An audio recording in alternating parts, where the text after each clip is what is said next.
Hey there, Renee Collins here, CPA financial planner and the founder of Retire Ready, a firm that is dedicated to helping business owners as well as professionals to take charge of their money so that they too can retire ready. Were you a part of the Great Resignation this year? And if so, what did you do with your retirement account? Or perhaps you're not sure what to do with your retirement account. Well, trust me, you are not alone. This is a question that I have received quite a few times in the past month.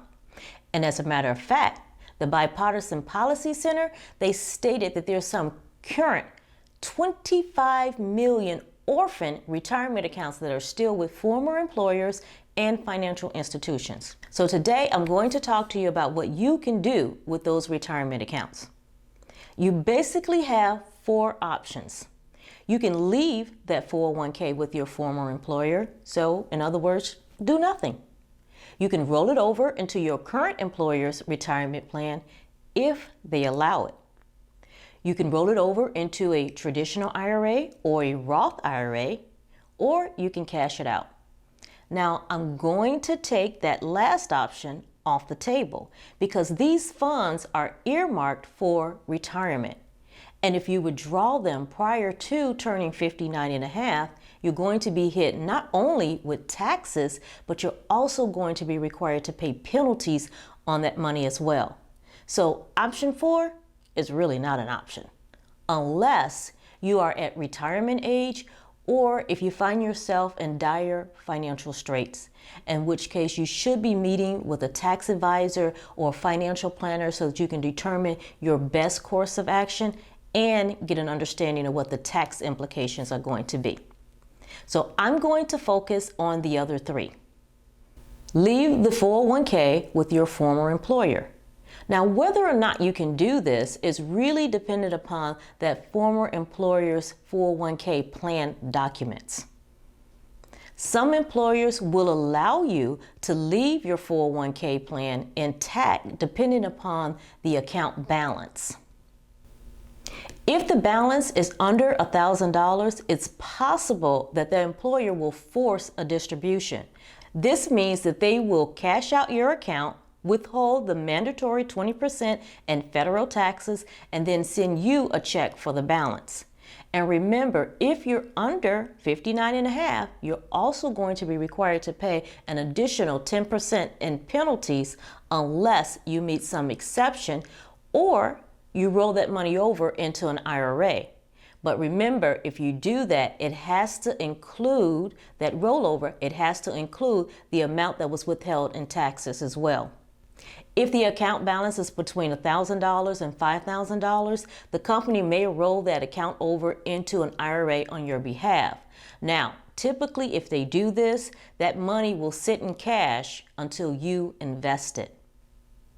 So be sure to review the plan documents so that you can familiarize yourself with the plan options. And if you're not sure, contact the HR director of that company. If the balance is over $5,000, you can generally leave the 401k plan with your former employer without any issues. If you're considering this as an option, here are some things that you may want to keep in mind. Determine how much are you paying in fees and expenses, and then make sure that you have good investment options available to you. If you have company stock in your 401k, you may want to talk to a tax or financial advisor prior to making decisions about a rollover because that stock may qualify for specialty tax treatment that is afforded to net unrealized appreciation of stock. And here's some other things that you might want to consider. You can no longer contribute to the account, but your monies will continue to grow tax deferred. Just don't forget about it when you're planning for your retirement. And then remember to rebalance your investments based on your age, your tolerance for risk, as well as your time horizon. And then be sure to keep track of the account because employers can and they do change 401k providers. That is the financial institution that has custody of your investments. And if they do this, now they are required to notify you, but be sure that they have an updated address on file for you. Option 2, roll it over to your current employer's plan. Now, whether or not this is an option really depends upon whether or not your current employer accepts rollovers into their 401k plan. This move can be beneficial if it's possible, since all of your retirement account savings will be in one location. It makes it so much easier to manage and to track. And furthermore, there are not going to be any penalties or any taxes that are going to be withheld with this option. But again, you want to make sure that you have good low-cost investment options that are available. And starting a new 401k with a healthy balance is a real boost to the psyche. The third option is to roll it over into a traditional or a Roth IRA.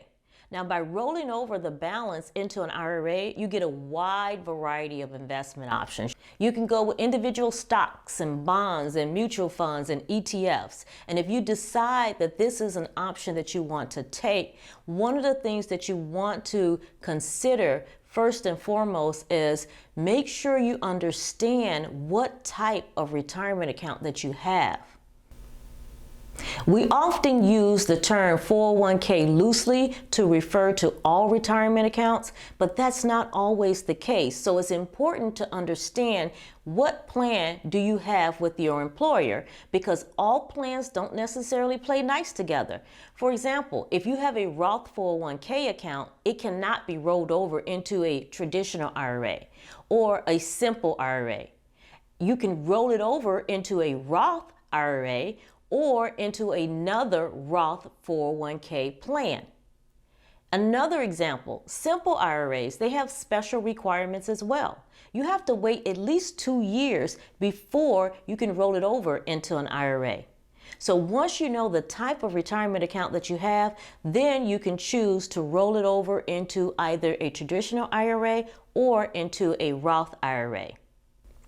Next, you want to determine how much control do you want to have over managing your investments. Do you want to self-manage your account? If you're comfortable managing your investments, you may want to do it yourself. Or you may prefer using a robo-advisor. Robo-advisors are computer algorithms and software that build and manage your investment portfolios. Or maybe you prefer a more personal touch and you decide that you want to work with a financial advisor. Financial advisors can help you better understand what your long-term goals are and how those long-term goals can impact your retirement planning. And one of the things that you want to remember is invest the money. Once that money has been transferred, make sure you invest it. I know of a young lady who left her job years ago. She did roll over the retirement account into an IRA, but she forgot about it for about 5 years. And then when she and I spoke, she had discovered that she had more than $75,000 sitting in a money market account, which is basically a savings account. And it was during a time when the stock market had done very well.